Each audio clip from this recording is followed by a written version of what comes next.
안녕하세요. 책한민국입니다. 오늘 소개할 책은 1000번을 부서져도 그대는 여전히 바다다. 이 책의 부제는 내 삶을 사랑하게 하는 붓다의 말입니다. 지은이는 정상교. 나이 30에 다시 수능을 보고 금강대학교 불교학과 학생이 되었다. 유학을 보내준다는 말에 혹해 들어간 불교학과가 평생의 학문이 될 줄 꿈에도 몰랐다. 학부를 졸업한 뒤 가장 권위 있는 불교학 연구기관 중 하나인 도쿄대학 인도철학 불교학과로 유학을 떠났다. 8년간의 유학 생활을 거쳐 석사와 박사 학위를 취득하였고 귀국 후 동국대학교 경주 캠퍼스 티벳 대장경 역경원 전임연구원을 거쳐 지금은 금강대학교 불교학과 교수로 재직 중이다. 나는 이 시대를 살아가는 사람들의 고통에 직면할 때마다 붓다가 남긴 이 말이 떠오른다. 불행한 이는 그 내면이 늪처럼 어지러운데 그 사실을 모른 채 화려한 옷과 장신구로 겉만 닦고 있구나. 붓다가 우리에게 가장 먼저 주문하는 것은 현실을 직시하라는 것이다. 삶은 고통으로 가득 차 있으니 그 고통을 외면하지 말고 고통에 부닥치라는 것이다. 붓다는 말한다. 당신에겐 그럴 힘이 충분할 뿐만 아니라 오히려 넘치고 있다고. 당신이 무서워하거나 두려워서 피하지만 않는다면 당신은 인생에 밀려 들어오는 모든 불행을 오히려 행복으로 바꿔버릴 힘이 있다고. 그래서 붓다가 말하는 행복이란 결코 뜬구름 잡는 소리가 아니다. 그 행복은 현실을 직시하는 것에서부터 시작하기 때문이다. 널리 알려진 불교 경전의 문구 중 천둥소리에 놀라지 않는 사자와 같이 그물에 걸리지 않는 바람과 같이 무소의 뿔처럼 혼자서 가라 라는 말은 비유를 통해 주체적이고 당당한 삶을 살아가라고 조언한다. 또 걱정과 근심은 때때로 나를 좌절시키지만 그 모든 것은 잠시 지나가는 구름일 뿐 내 안에는 태양처럼 빛나는 성품이 있다 라는 가르침은 어린아이라도 이해할 수 있을 정도로 쉽고 직관적이다. 요컨대 붓다는 지극히 평이하고 쉬운 말들로 자신의 가르침을 채워나갔다. 왜 그랬을까? 그 이유가 궁금했던 제자들이 하루는 붓다에게 물었다. 스승님의 위대하고 감동적인 사상을 더 격조 높은 문체로 바꾸어 전하면 어떻겠습니까? 그러면 스승님의 권위가 더 높아지지 않을까요? 그러자 붓다는 이렇게 대답했다. 내가 전하는 진리란 한 사람의 인생이라도 더 많이 구원하기 위한 것이니 많이 배운 사람도 적게 배운 사람도 누구나 쉽게 이해할 수 있도록 더 쉬운 말로 전해야 한다. 붓다는 너 자신의 등불이 되어라 라는 그의 말처럼 언제나 내 마음의 힘을 믿고 나아갈 것을 강조했다. 누구나 자신의 내면에 스스로의 등불이 될 힘을 지니고 있다는 사실을 그는 한치도 의심하지 않았기 때문이다. 나는 이 책을 읽는 당신이 인생의 수시로 출렁이는 작은 파도 때문에 낙심하거나 좌절하지 않기를 바란다. 수많은 파도가 당신의 인생을 핥히고 넘어뜨리고 부수려 해도 당신이 드넓고 깊은 바다와 같은 존재라는 사실은 변치 않기 때문이다. 이 책의 목차를 읽겠습니다. 1. 빛은 내 안에서 시작된다. 2. 오직 나만이 나를 행복하게 할 수 있다. 3. 내 마음의 상태는 주변을 보면 안다. 4. 스스로 빛나는 보석이 되라. 5. 오늘의 내가 내일의 나를 만든다. 6. 내 인생의 등불은 내가 밝힌다. 7. 비교를 멈추는 순간 삶이 가벼워진다. 8. 후회를 떨쳐낼 때 지혜가 생긴다. 9. 나는 지금 이 순간에도 변화하고 있다. 10. 내가 만나는 사람을 보면 나를 알 수 있다. 11. 버려야 할 것은 욕망이지 내가 아니다. 12. 현명한 사람은 자기 자신을 공부한다. 13. 사람의 행동이 품격을 만든다. 14. 자신을 드러내지 않을 때 더욱 빛난다. 15. 시련은 몰랐던 나를 만나게 한다. 16. 모든 일은 생각하기에 달렸다. 17. 들숨과 날숨 사이에 내가 존재한다. 18. 내 운명은 오직 나만이 바꿀 수 있다. 19. 누구도 내 삶을 대신 살아주지 않는다. 20. 바다에는 좋은 파도와 나쁜 파도가 없다. 21. 모든 감정은 잠시 일렁이는 파도다. 22. 욕망은 채울수록 더욱 타오른다. 23. 마음을 비울수록 행복은 채워진다. 24. 사라질 것들을 애써 붙잡지 마라. 25. 타오르는 욕망에 장작을 넣지 마라. 26. 슬픔을 알아야 기쁨을 느낄 수 있다. 27. 알고리즘이 행복까지 만들어주지 않는다. 28. 존재하지 않는 것들에 마음을 주지 마라. 29. 감정에 속지 말고 기분에 휘둘리지 마라. 30. 걸리는 것이 없다면 그대로 행하라. 31. 인생의 물결을 거스르지 마라. 32. 내 기준을 타인에게 강요하지 마라. 33. 감정은 억누를수록 튀어오른다. 34. 잘 익은 과일도 땅에 떨어져 사라진다. 35. 사랑하는 모든 것과는 헤어지기 마련이다. 36. 독화살을 맞았다면 우선 뽑아야 한다. 37. 바쁘게 살수록 중요한 것을 놓친다. 38. 잘 모를수록 아는 체 한다. 39. 강을 다 건넜다면 뗏목은 잊어라. 40. 베푼 것을 기억에 남겨두지 마라. 41. 과정과 결과는 한 몸이다. 42.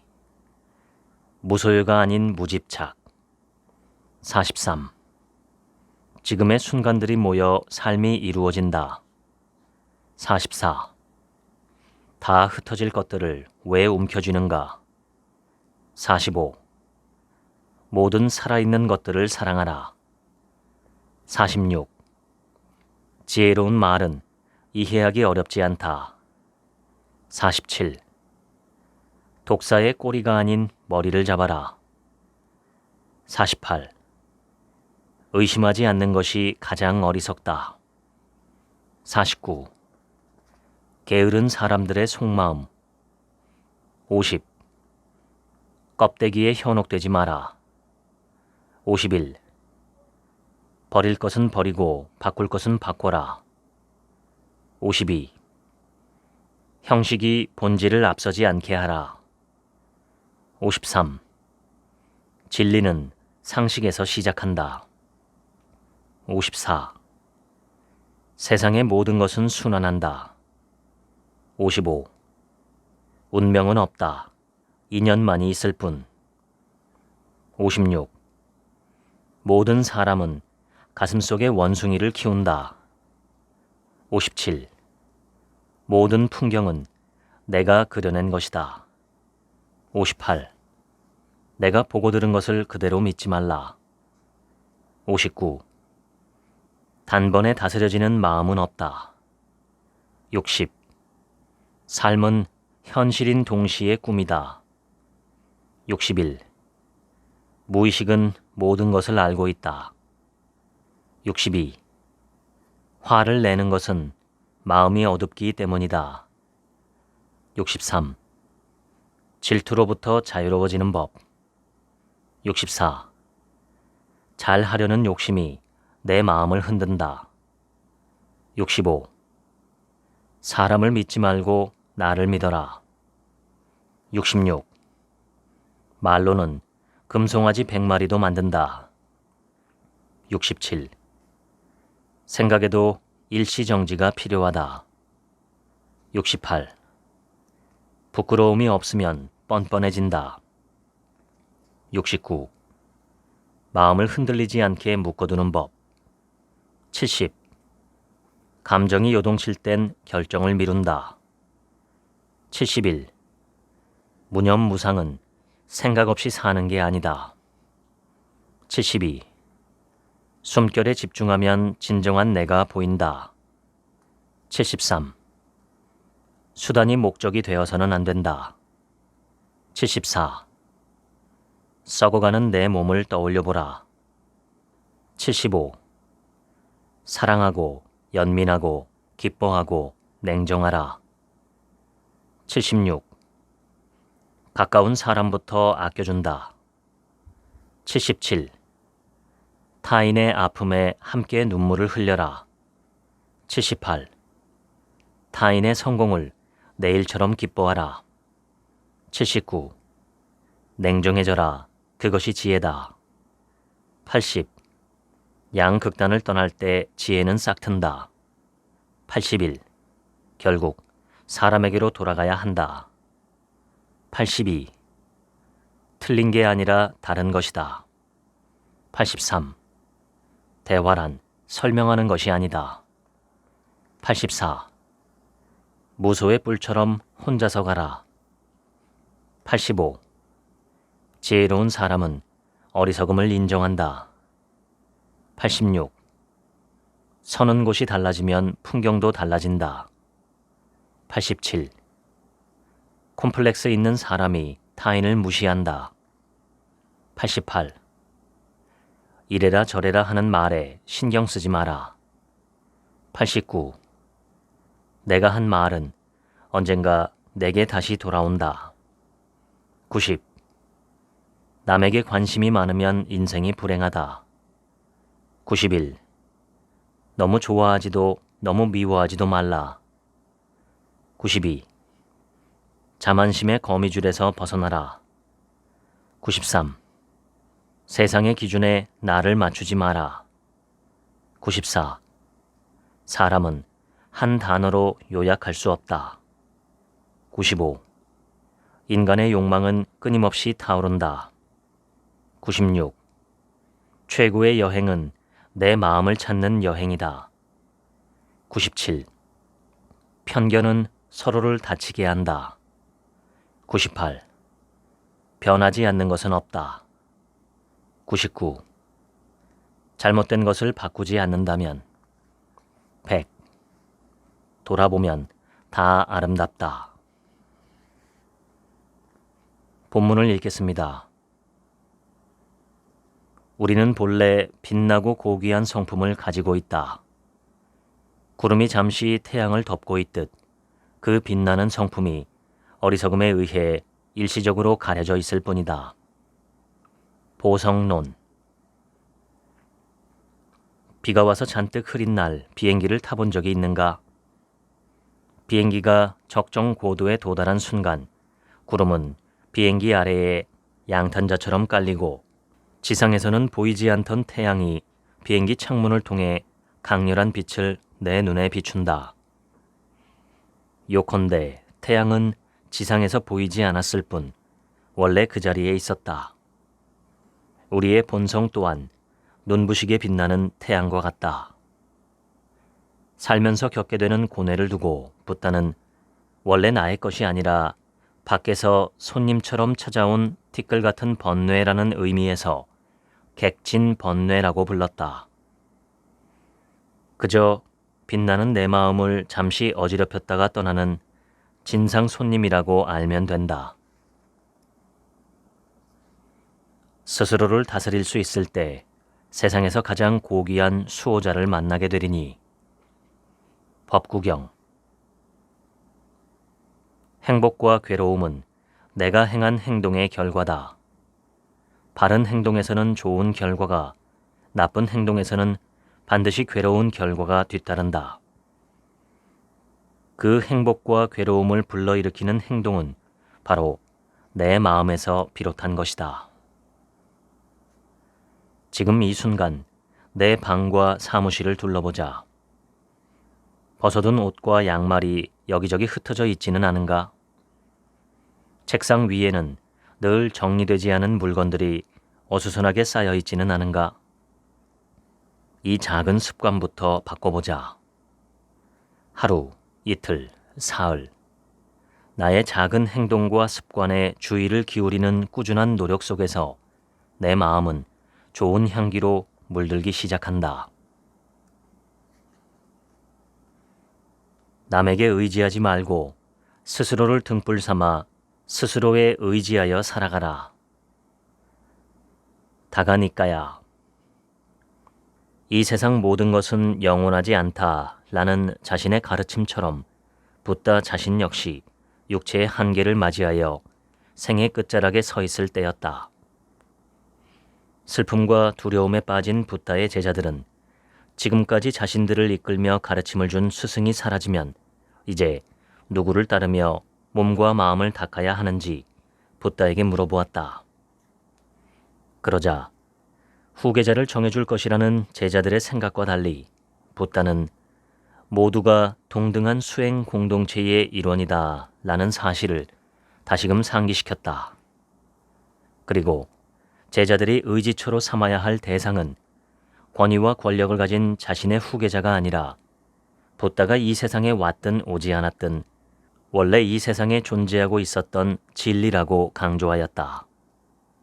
자신은 그저 모든 것은 영원하지 않고 끊임없이 변해간다라는 그 보편타당한 진리를 알려준 이에 불과하니 각자가 그 진리를 기반으로 스스로를 밝히며 나아가라는 것이다.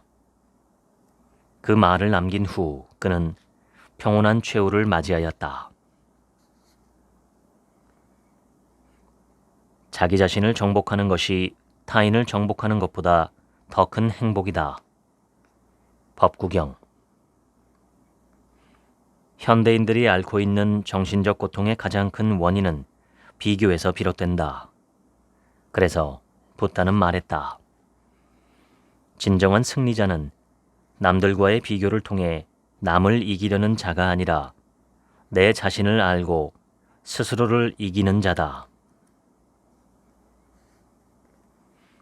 소가 끄는 수레가 더 이상 나아가지 않을 때 그대는 계속 수레에만 채찍질을 가하고 있는 것은 아닌가.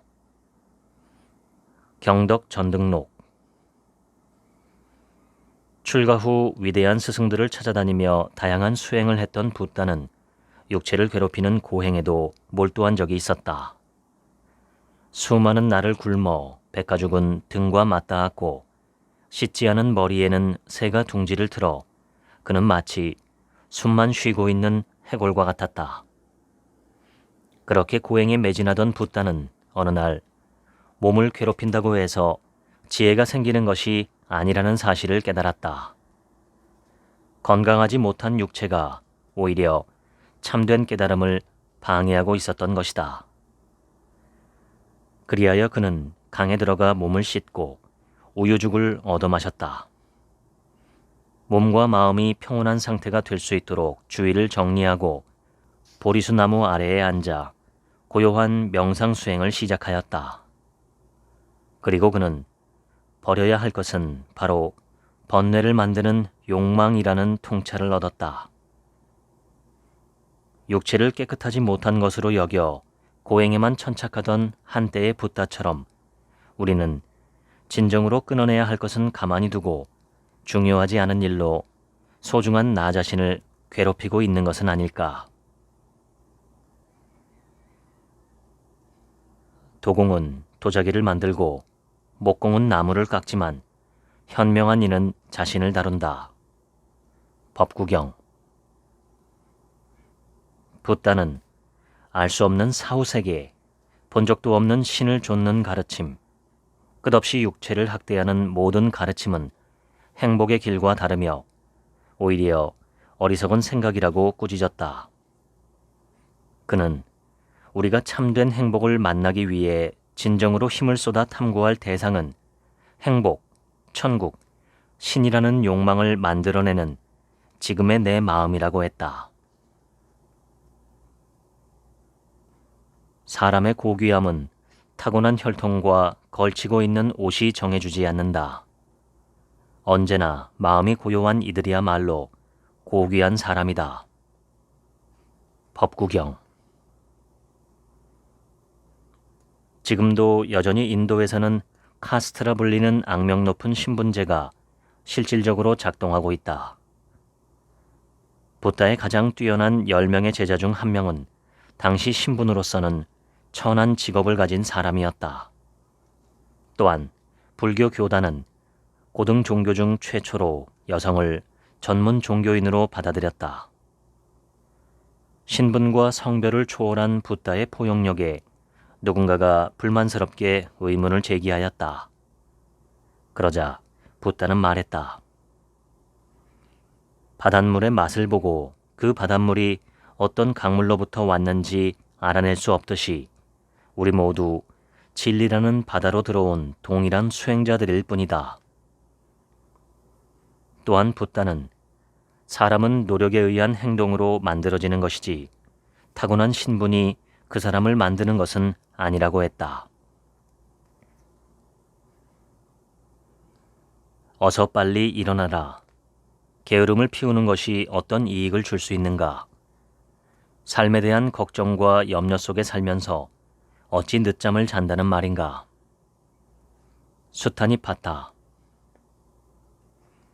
세계에서 하루 유동인구가 가장 많은 도쿄 최대 번화가 신주쿠역 가까이에는 조엔지라는 아담한 사찰이 있다. 신주쿠가 개발되기 이전부터 자리하고 있던 조엔지는 현재 빌딩 숲속에 있는 사찰이 되었다. 이 절은 수십 년 전부터 일본에 유학 온 학생 중 소수를 선발해 부속 건물에 원룸을 제공해주는 선행을 베풀고 있다.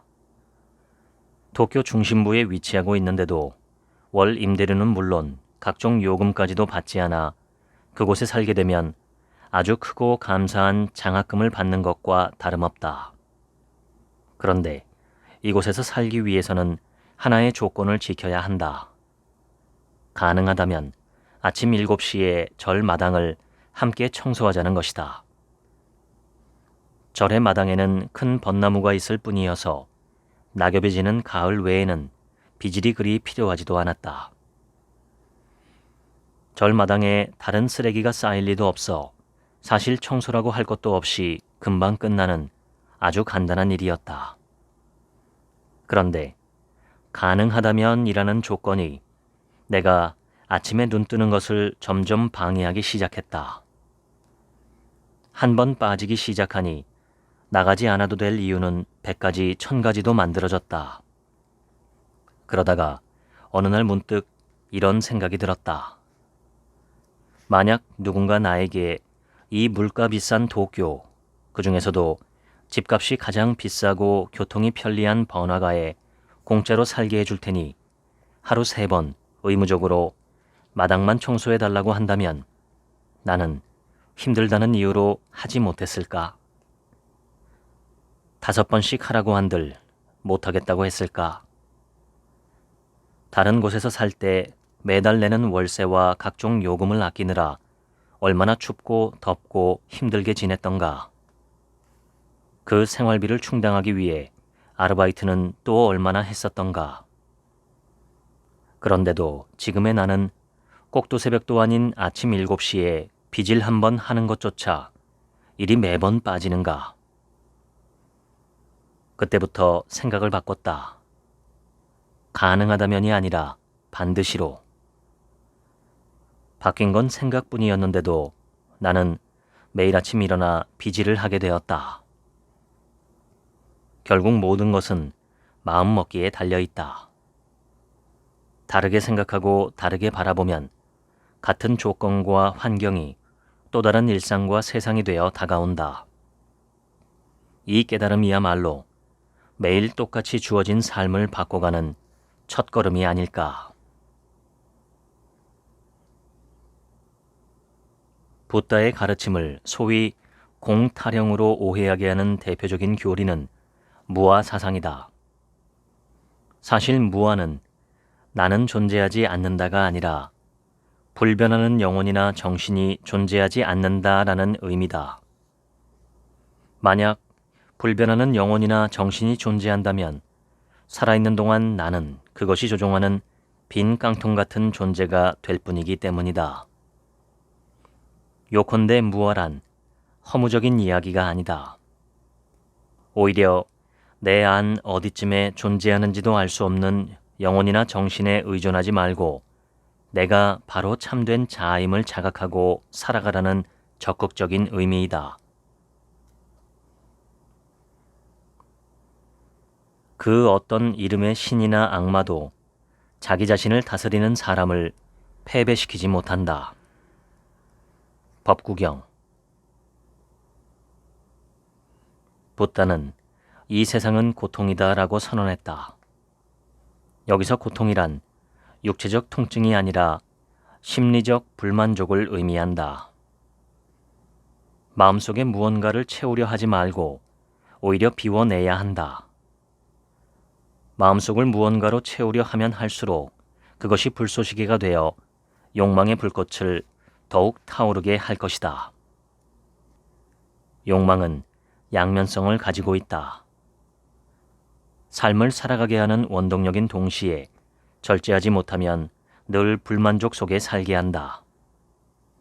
그래서 늘 만족감을 좇는 이들에게 붓다는 불만과 불행은 욕망을 다스리지 못할 때 생기는 것이기 때문에 부잣집에서 태어났다고 남들이 부러워하는 직업을 가졌다고 해서 해소되는 것이 아니라고 이야기해 주었다.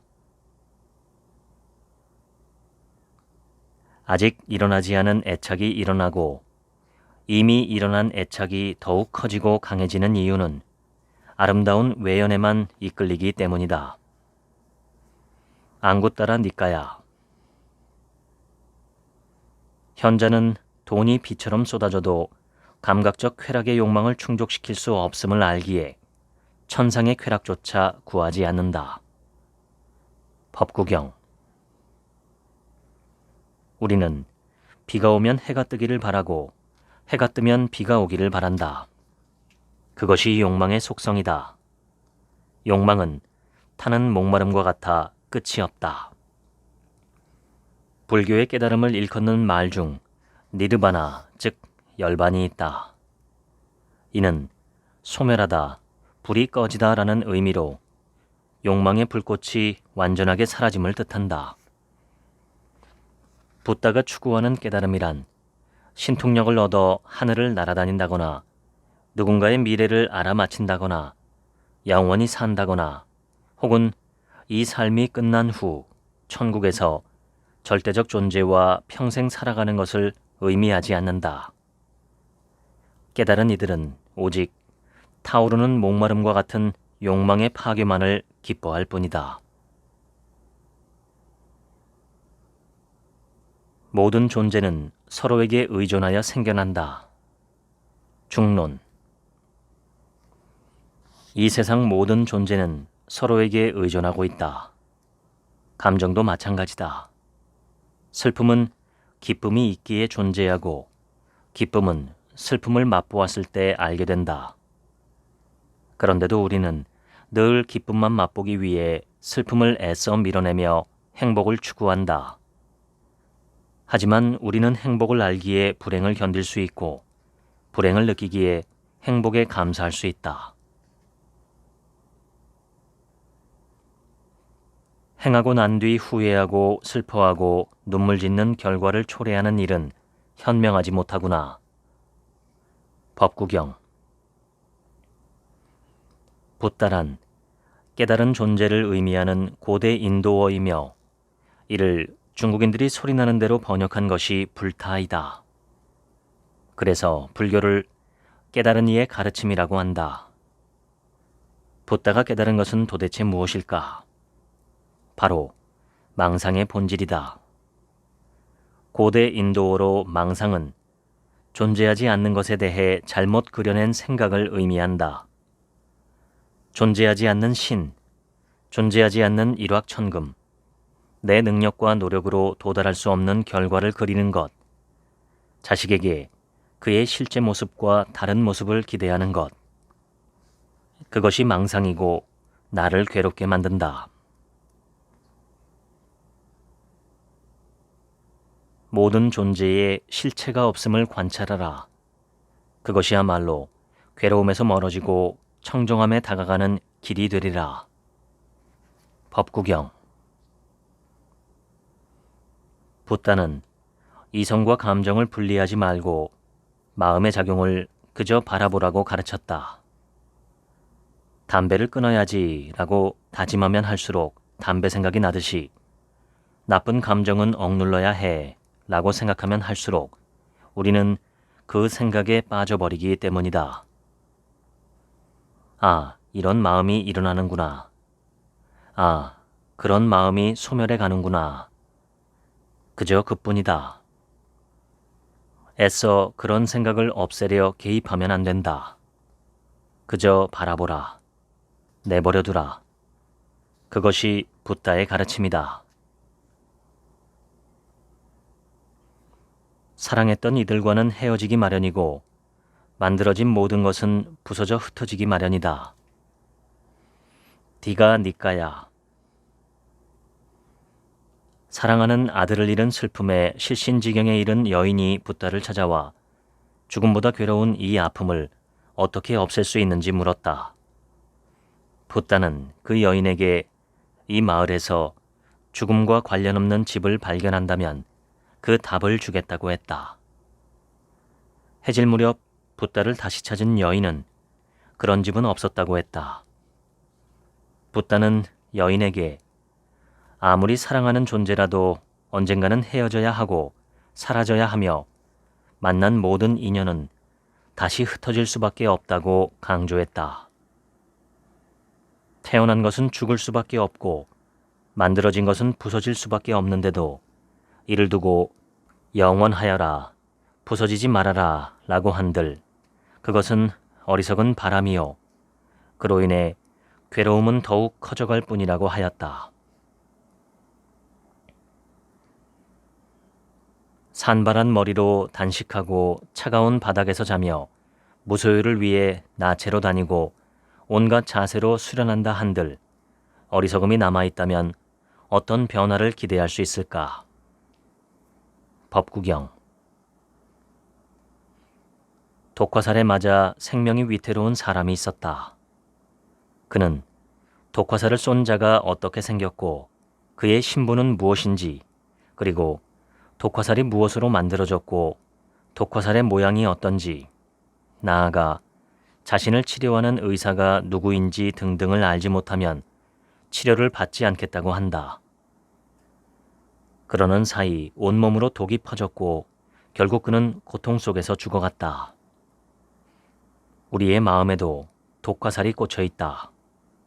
바로 욕망이라는 독화살이다. 붓다는 이것이 바로 우리 인생에 있어 고통의 본질, 즉 마음을 힘들게 하는 독화살이라고 강조하였다. 독화살을 맞은 이에게 가장 시급한 치료는 독화살을 뽑는 것이다.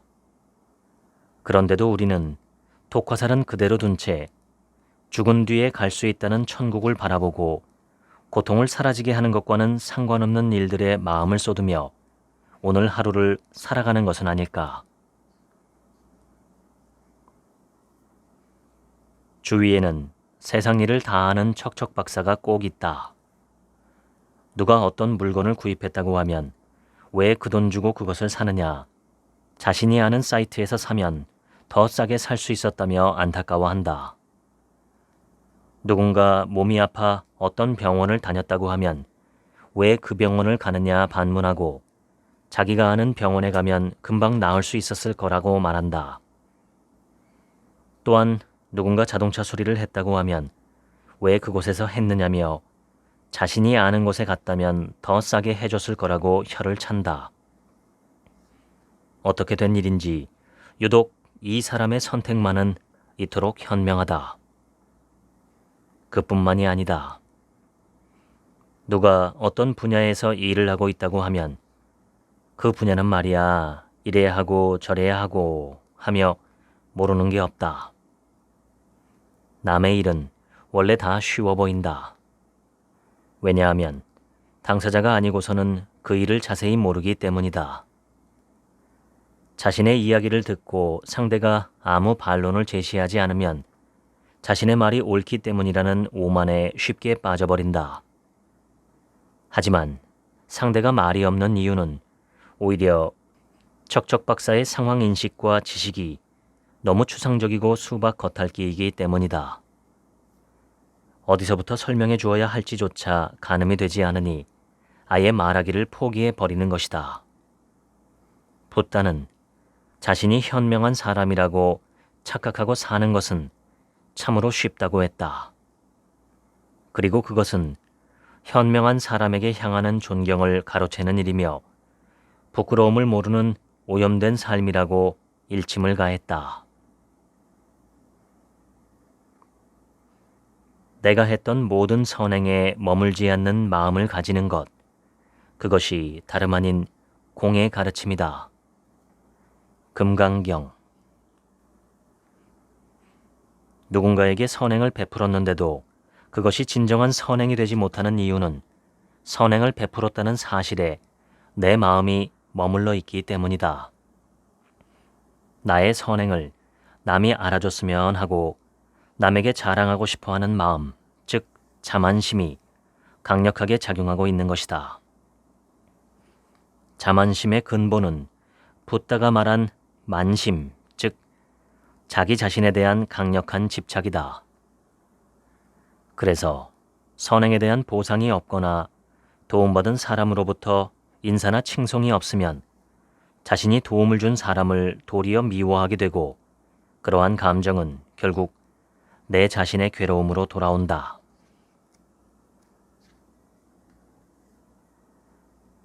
자식이 있으면 자식 때문에, 많은 소를 가진 자는 바로 그 소 때문에 슬퍼하나니 집착의 대상이 사라진 자만이 슬프지 않다. 수타 니파타. 얻는 게 많을수록 만족감도 높아지지만 높아진 만족감만큼 번뇌도 더 커지는 것이다. 그러면 아무것도 가진 것 없는 길가의 빈궁한 삶은 날마다 행복한 것일까? 나와 가족은 빈곤에 허덕이지만 나 혼자 세상 이치를 깨달았다고 소리치면 그것이 참된 행복일까? 붓다는 그런 의미의 무소유를 이야기하지 않았다. 무소유란 잠시 쓰다가 돌려주고 가야 하는 모든 것들에 대한 무집착을 의미한다. 영원한 내 것은 없다는 통찰은 마음의 집착을 내려놓게 한다. 스승이시여, 변치 않는 모습으로 언제나 곁에 머무는 소유물이란 이 세상에 존재하지 않았습니다. 맞지만 이까야. 붓다가 우리에게 전하는 지혜는 이 세상 모든 것은 영원하지 않고 늘 변해간다는 통찰에 기반한다. 붓다 역시 나이 80이 넘어 육체의 한계가 다가왔을 때 뼈와 거친 살가죽만 남은 자신의 쇠약한 육체를 마치 낡은 가죽끈으로 엮여져 겨우 굴러가는 수레와 같다라고 비유하였다. 그래서 붓다는 늙지 않음과 죽지 않음을 진리인 양 설파하는 이들을 비루한 장사꾼과 같다고 비판했으며 영원한 만족과 행복을 추구하는 것은 있을 수 없다고 준엄하게 꾸짖었다. 진정한 행복이란 무엇이든 변해가고 소멸해가는 것을 있는 그대로 받아들이는 일에서부터 시작되는 것이다. 모든 살아있는 존재들은 행복하기를 바라나니 괴롭히거나 폭력을 쓰거나 죽이지 말라. 붓다가 존재하던 시절 신들을 위한 제사의식을 중요시했던 브라만교는 제물로 쓰기 위해 살아있는 동물들의 희생을 요구했다. 이에 붓다는 살아있는 생명을 불행하게 죽이는 것이 어떻게 살아있는 자들에게 행복을 줄 수 있는가라고 말하며 브라만교의 피해 축제를 준엄하게 비판했다. 작은 벌레라도 쉽게 죽이기 시작하면 그것은 곧 파괴적인 성향을 마음속에 키우는 것이 된다. 그리고 이러한 파괴적인 성향은 언젠가 더 파괴적인 행위로 표출된다.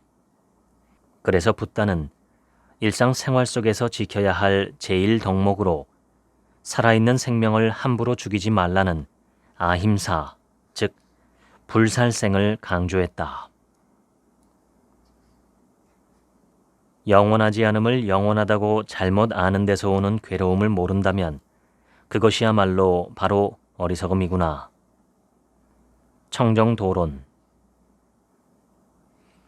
현대인들은 스마트폰을 통해 이 세상 거의 모든 지식에 접근할 수 있게 되었다. 하지만 우리가 인류사에 출현한 성자들을 추앙하는 이유는 그들이 세상 모든 지식을 단순 암기식으로 다 알아서가 아니다. 세상의 진리를 끊임없이 탐구하고 의심함으로써 삶과 죽음의 보편적 원리를 통찰했고 이와 일치된 삶을 살았기 때문이다. 붓다가 경계한 어리석음이란 이러한 보편적 원리를 알려고 하지 않는 마음가짐을 의미한다. 이는 똑똑함과는 다른 차원의 문제로 모르는 것을 이해해 보려는 자세 자체를 거부하는 것이다.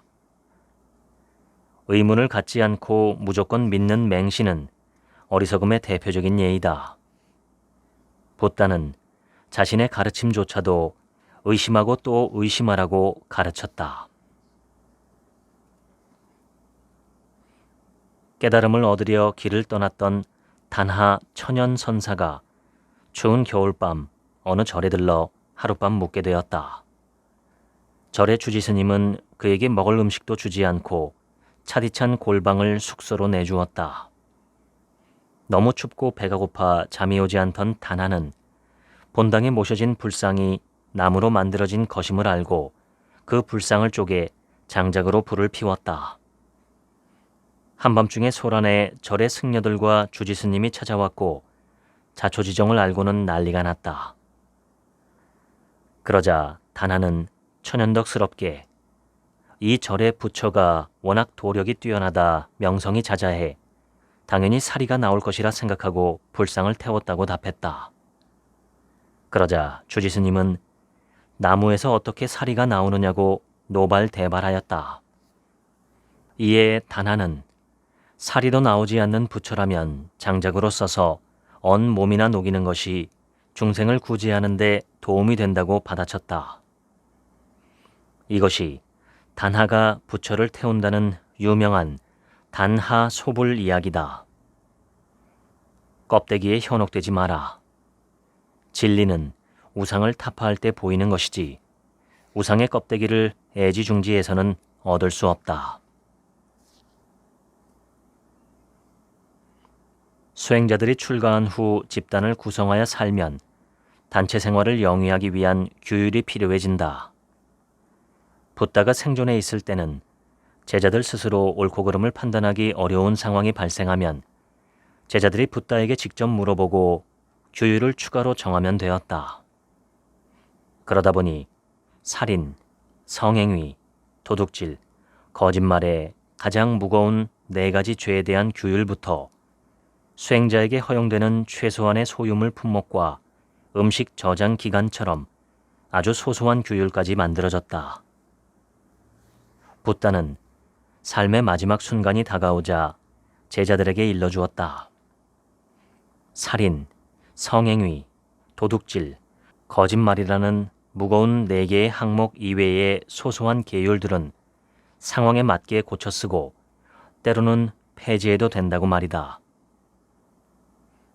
하나의 기준을 절대적으로 누구에게나 아무 때나 적용하는 사람은 올곧은 게 아니라 어리석은 것이다.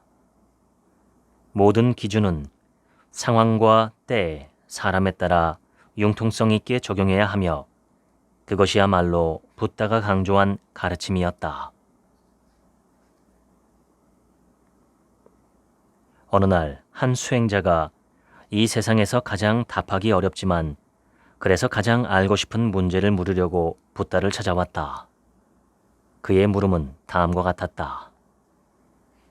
이 우주는 시간과 공간적으로 유한합니까? 무한합니까? 죽은 뒤에 우리의 영혼은 존속합니까? 소멸합니까? 깨달음을 얻었다는 현자들은 죽은 뒤에 어떻게 되는 것입니까? 붓다는 그 이야기를 묵묵히 듣기만 하고 어떤 대답도 해주지 않은 채 그를 돌려보냈다. 곁에 있던 제자가 스승에게 왜 아무런 대답을 해주지 않았는지 물어보았다.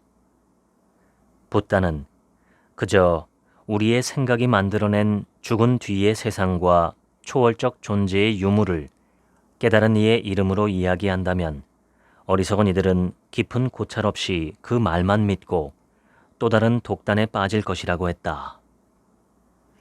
진리를 너무 거창하게 생각하지 말자. 진리 역시 상식에서 출발한다.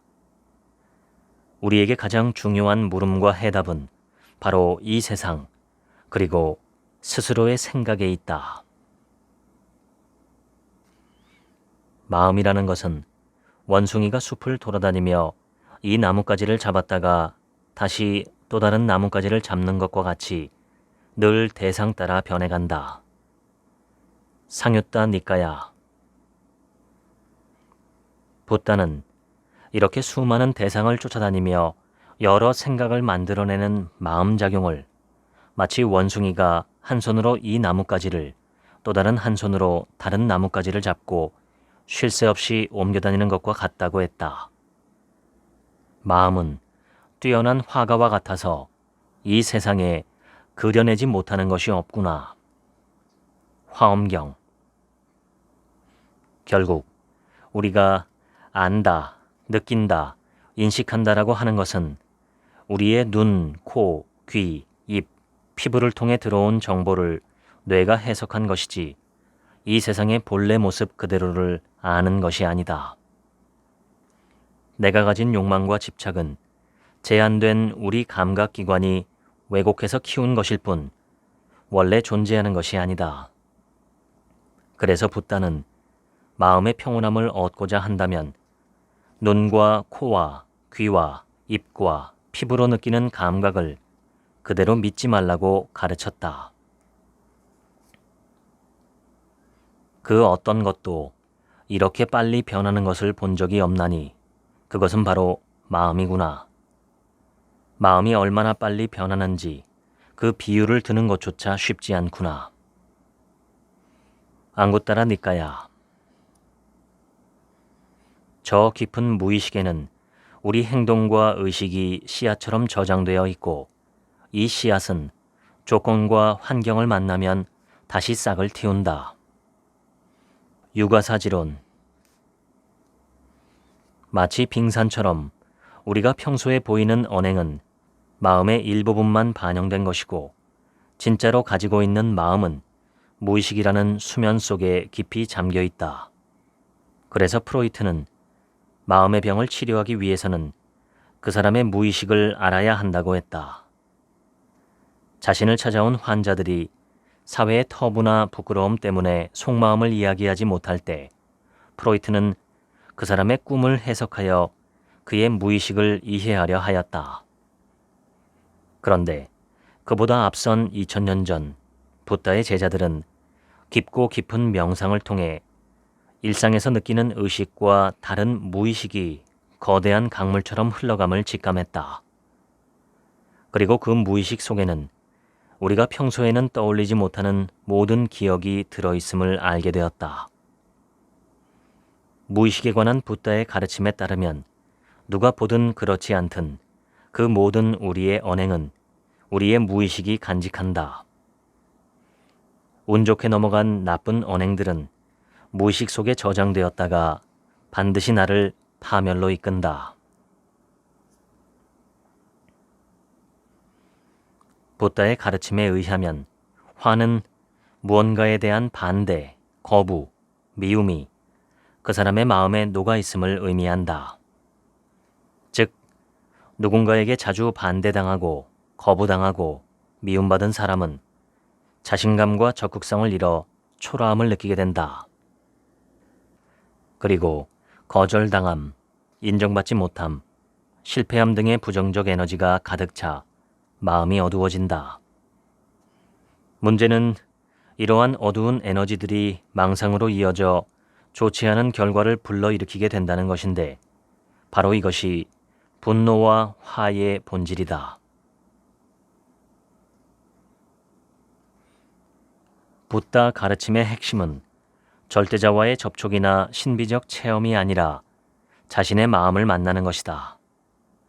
이를 위해 붓다는 사마타와 비파사나라는 두 가지 명상 방법을 제안했다.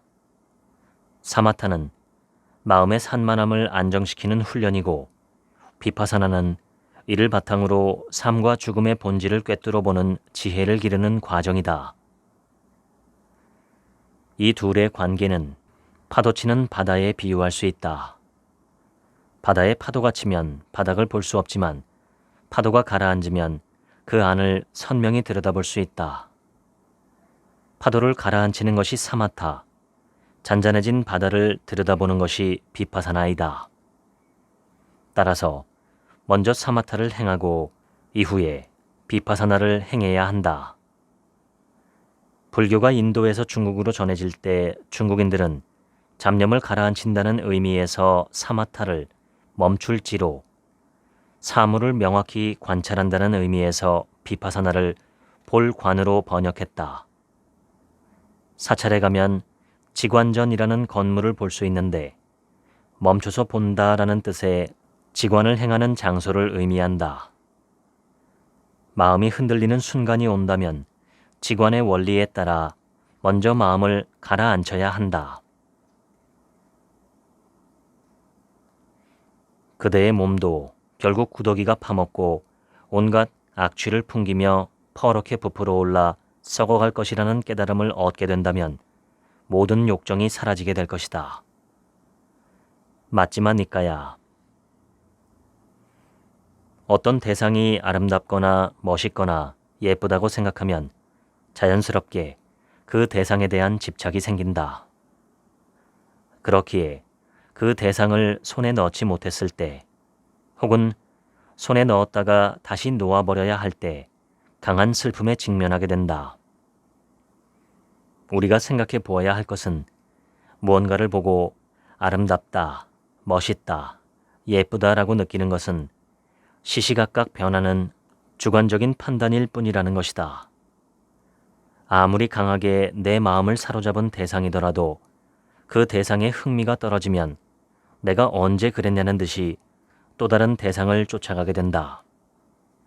그렇게 평생 욕망의 굴레에 사로잡혀 벗어나지 못하는 것이 인간의 본성이다. 그래서 고대 인도에서는 이성에 대한 욕망이 강한 사람들에게 부풀어 오르고 썩어가는 시신을 관찰하고 이를 떠올려보는 훈련을 시켰다. 모두 그렇게 썩어서 흙으로 돌아간다는 명확한 이해가 생길 때 육체에 대한 과도한 집착과 망상은 저 멀리 사라지게 된다. 청정한 삶을 위해 닦아야 할 네 가지 수행이 있으니 바로 사랑, 연민, 희열, 그리고 평정심이다. 청정도론. 예수와 붓다를 비롯한 성인들의 공통점은 자신에 대한 이기적인 집착에서 벗어났다는 것이다. 붓다의 가르침을 떠올릴 때 사람들은 흔히 자비를 말한다. 자는 사랑, 비는 타인의 아픔에 연민을 갖는 것을 의미하며 여기에 더해 타인의 기쁨에 희열을 느끼는 희와 모든 일에 대한 평정을 의미하는 사를 더하면 붓다가 이야기한 자비희사라는 명상의 중요한 4단계가 된다. 이 모든 단계를 거치면 천둥 소리에 놀라지 않는 사자와 같이, 그물에 걸리지 않는 바람과 같이 자유롭고 청정한 삶을 얻게 된다. 내가 행복을 원하고 고통을 싫어하듯 타인 역시 그러한 삶을 살기를 바라야 한다. 청정도론. 이 세상 가장 어려운 이들의 고통마저 사라지기를 바라는 마음을 일으켜라. 청정도론. 불교를 대표하는 용어인 자비에서 비에 해당하는 고대 인도어는 카루나인데 그 의미는 남의 아픔에 눈물을 흘리는 것을 말한다. 연민은 우정보다 한 단계 더 높은 수준의 마음가짐과 훈련이 필요하다. 우리 모두의 마음속에는 아픔이 있다. 부자든 가난한 자든 남자든 여자든 각자의 자리에서 겪은 말 못할 아픔이 있다. 진정으로 타인의 아픔에 눈물을 흘릴 때 내 마음의 크기는 그만큼 더 커져가리라. 마음이 언제나 같은 상태, 평온한 상태, 어느 한쪽으로 기울지 않는 상태가 바로 냉정이며 평정이다. 아이였을 때는 갖지 못해 안달이 나서 울고불고 하던 것이지만 어른이 되면 장난감의 효용이나 과자의 본질을 알기 때문에 초연해진다. 바꿔 말하면 장난감이나 과자에 대해 냉정해지고 그 유혹에 흔들리지 않는 평정을 유지하게 된다.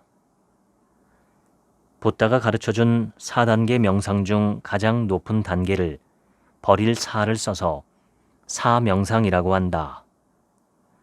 이 세상 모든 일들을 버림으로써 초연해짐을 의미한다. 만약 조용한 지하철이나 열차 안에서 누군가 큰 소리로 떠들거나 전화통화를 하면 누구나 짜증스럽고 화를 내고 싶을 것이다. 하지만 사명상 훈련이 잘 된 사람은 저 사람은 평소에도 저렇게 떠드는 성격이겠구나 라고 생각하는 평정을 보인다. 한 걸음 더 나아가 친한 사람이 생을 마감하더라도 깊은 슬픔에 빠지기보다는 사람이라면 누구나 죽지 않으면 안 된다. 이 사실을 잊고 있기에 슬픔이 찾아오는 것이다. 태어났다면 죽지 않으면 안 된다라고 초연해지는 것이다. 단, 냉정함과 평정심은 무관심과 다르다는 사실을 기억하자. 이 단계는 묻 생명들에 대한 깊은 이해와 사랑이 있기에 가능한 것이다. 모든 것이 영원하다고 보는 것도 극단적 견해이고 모든 것이 없다고 보는 것도 극단적 견해이니 깨달은 이는 양극단을 떠난 지혜를 가르치는구나. 상유타 니까야. 붓다는 사람들이 유혹에 빠져 좋지 않은 결과를 일으키는 이유를 고찰해 보았다. 그 가장 깊은 뿌리는 첫째, 나 자신에 대한 강력한 집착이다. 둘째, 지금 이 상태가 언제나 영원히 지속될 것이라는 착각을 한다. 그래서 붓다는 사람들에게 자신에 대한 집착을 버리고 이 모든 것이 영원하지 않고 변해간다는 법칙을 명상하고 사색하게 하였다. 그러자 영원하지 않은 인생은 어차피 죽음으로 끝날 텐데 열심히 살 필요가 없다며 아무렇게나 살자는 어리석은 사람들이 생겨났다. 이에 붓다는 내 젊음과 지금의 쾌락이 영원할 것이라고 믿는 이도 어리석지만 지독한 허무주의에 빠져 내게 주어진 삶의 의무마저 버리는 이는 더 어리석은 자라고 훈계했다. 그래서 붓다는 깨달음을 얻은 후 자신이 알게 된 진리의 핵심은 좋다 나쁘다, 영원하다 영원하지 않다 등의 극단에 치우치지 않는 중도라고 선언했다. 맹목적인 비난도 옳지 않지만 아무리 위대한 스승의 말이라도 의심하고 또 의심해야 한다. 지금까지 1000번을 부서져도 그대는 여전히 바다다 읽어드렸습니다. 오늘 하루치 생각은 없습니다. 들어주셔서 감사합니다.